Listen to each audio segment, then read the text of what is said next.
Où toucher une femme pour la rendre folle? Ah, le clitoris, oui, ça marche, mais enfin, il y a des étapes avant. Allez, retrousse tes manches, on va se salir les mains. Bonjour à tous, je suis Fabrice Julien, coach et auteur expert en séduction depuis 2010 et dans cette vidéo, on va voir où toucher une femme pour la rendre folle de désir. Mais avant de commencer, je vous offre un guide gratuit sur la séduction ainsi qu'une série de conseils gratuits eux aussi par email. Pour les recevoir, si vous êtes intéressé, c'est très simple. Cliquez sur le premier lien dans la description de la vidéo. Si vous êtes motivé, vous le trouverez. Abonnez-vous et activez la cloche parce que si vous ne le faites pas, YouTube ne vous préviendra pas à la sortie des prochaines vidéos et vous allez rater des pépites. Mettez un like pour me faire savoir que vous pensez que cette vidéo est utile et pour que j'en fasse d'autres comme ça ou sur ce thème-là. Si vous pensez que ce contenu est utile, partagez-le en public ou en privé, je comprendrai. Vous pouvez aussi me laisser un commentaire, je les lis tous et j'y répondrai avec grand plaisir. Une femme, c'est pas comme une Porsche là. Tu sautes dedans, tu mets la vitesse et tu fonces. Malheureusement, c'est comme si un thermostat que tu dois faire monter un petit peu avant de mettre ce que tu veux cuire au four, si tu suis ma métaphore.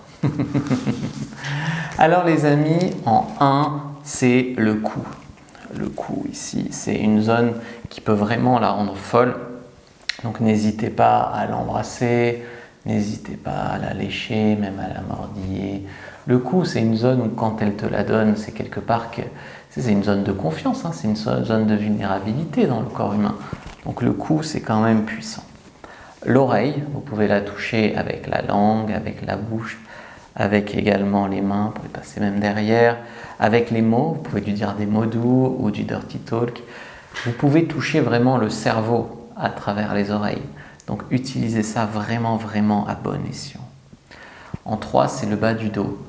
Une main qui se glisse le long de la colonne et qui va en bas de son dos pour je sais pas, la guider quelque part, etc.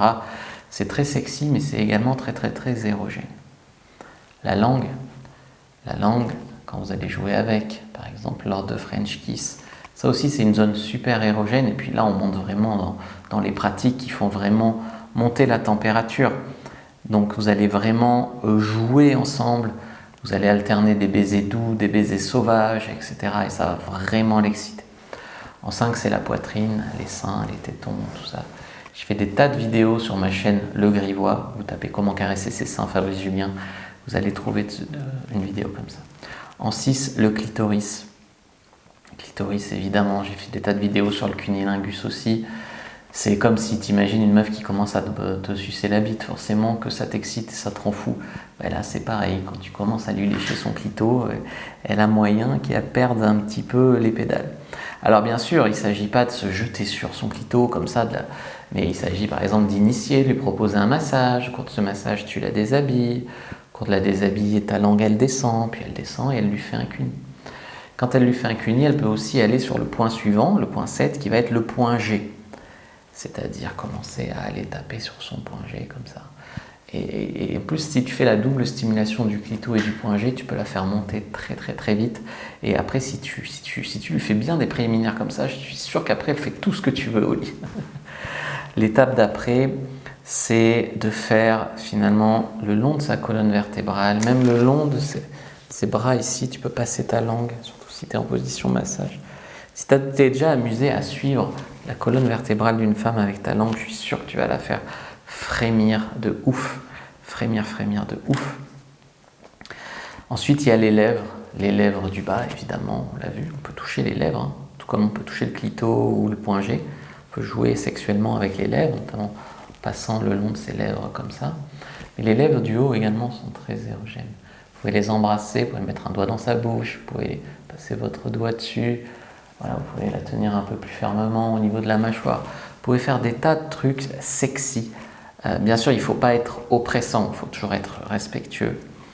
Et en 10, j'ai hésité, j'aurais pu mettre le périnée, mais j'ai plutôt choisi de mettre une zone qui est très ignorée, c'est l'intérieur des cuisses. Comme je dis souvent, les hommes ils foncent sur le clito, alors qu'en fait, ils gagneraient à caresser, même embrasser, se rapprocher de sa chatte, mais passer un temps à faire monter la température en léchant le bas-ventre, en léchant l'intérieur des cuisses, avant de se jeter sur le clitoris. À mon avis, avec tous ces conseils, vous allez la faire vraiment, vraiment devenir folle et elle va avoir faim, quoi. Voilà. J'espère que cette vidéo vous a plu. Si c'est le cas, n'hésitez pas à mettre un like. Si vous voulez aller plus loin sur ces sujets, vous pouvez lire mon livre Le Guide du Bon Coup. Moi, je vous dis à bientôt et que le dieu de la séduction soit avec vous, les amis.